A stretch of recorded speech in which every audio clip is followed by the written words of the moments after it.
ಸಹ ಪಡುವಳ್ಳಿಯ ಎಲ್ಲ ಯುವಕ ಸಂಘದ ಎಲ್ಲ ಪದಾಧಿಕಾರಿಗಳು, ನಾಯಕ ಸಮಾಜದ ಎಲ್ಲ ಆತ್ಮೀಯ ಬಂಧುಗಳು ಆಗಿರ್ತಕ್ಕಂಥ, ಅದರಲ್ಲೂ ವಿಶೇಷವಾಗಿ ಪಡುವಳ್ಳಿಯ ರಾಮಕೃಷ್ಣ ಅವರು ವಕೀಲರು, ಅವರ ನೇತೃತ್ವದಲ್ಲಿ JCB ರವಿ ಅವರು, ನಮ್ಮ ಚಿಕ್ಕಪೆಂಟರವರು, ಹಾಗೆ ಗುರುವಿನಾಯ್ಕು, ಯಜಮಾನರುಗಳಾದಂಥ ಸೀನಪ್ಪನವರು, ಕೃಷ್ಣ ನಾಯ್ಕು, ಅದೇ ಥರ ಎಲ್ಲ ಸ್ವಾಮಿ ನಾಯ್ಕು, ಮತ್ತು ನಮ್ಮ CD ಕುಮಾರ್ ಅವರು, ಹಾಗೆಯೇ ನಮ್ಮ ನಾಗರವರು, ನಮ್ಮ ಸ್ವಾಮಿ ನಾಯ್ಕರವರು, ಈ ಥರ ಎಲ್ಲ ಮುಖಂಡರುಗಳ ನೇತೃತ್ವದಲ್ಲಿ ಇವತ್ತು ಕನ್ನಡ ರಾಜ್ಯೋತ್ಸವವನ್ನು ಸಹ ಆಚರಣೆ ಮಾಡ್ತಾಯಿದ್ದೀವಿ.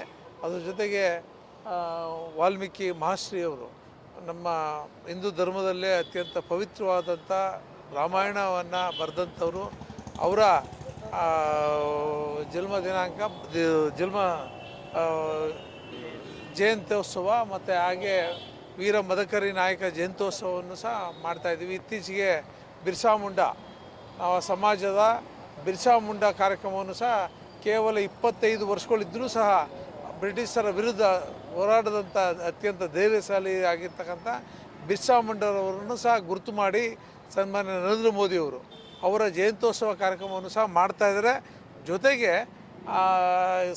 ನಾಯಕ ಸಮಾಜದ ಎಲ್ಲ ಪ್ರಮುಖರನ್ನು ಆ ದಿನ ಎಲ್ಲ ಜಯಂತ್ಯೋತ್ಸವಗಳನ್ನು ಸಹ ಒಟ್ಟಿಗೆ ಮಾಡುವಂಥ ಕಾರ್ಯವನ್ನು ಮಾಡಬೇಕು ಅಂತಕ್ಕಂಥ ಸೂಚನೆ ಸಹ ನಮ್ಗೆ ಬಂದಿದೆ.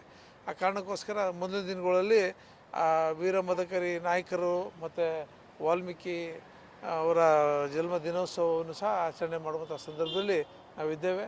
ಅತ್ಯಂತ ಉತ್ಸಾಹದಿಂದ ಎಲ್ಲ ಯುವಕ ಮಿತ್ರರು ಪ್ರತಿ ವರ್ಷದಂತೆ ಈ ವರ್ಷವೂ ಸಹ ಕನ್ನಡ ರಾಜ್ಯೋತ್ಸವವನ್ನು ಆಚರಣೆ ಮಾಡಿದ್ದಾರೆ. ಜೊತೆಗೆ ಮಾಸ್ತಿಯವರ ಜಯಂತ್ಯೋತ್ಸವ ಕಾರ್ಯಕ್ರಮವನ್ನು ಸಹ ಮಾಡಿದ್ದಾರೆ, ಮದಕರಿ ಜಯಂತ್ಯೋತ್ಸವ ಕಾರ್ಯಕ್ರಮವನ್ನು ಸಹ ಮಾಡಿದ್ದಾರೆ. ಎಲ್ಲರಿಗೂ ಸಹ ನಾನು ಅಭಿನಂದನೆ ಸಲ್ಲಿಸಕ್ಕೆ ಇಚ್ಛೆಪಡ್ತೀನಿ.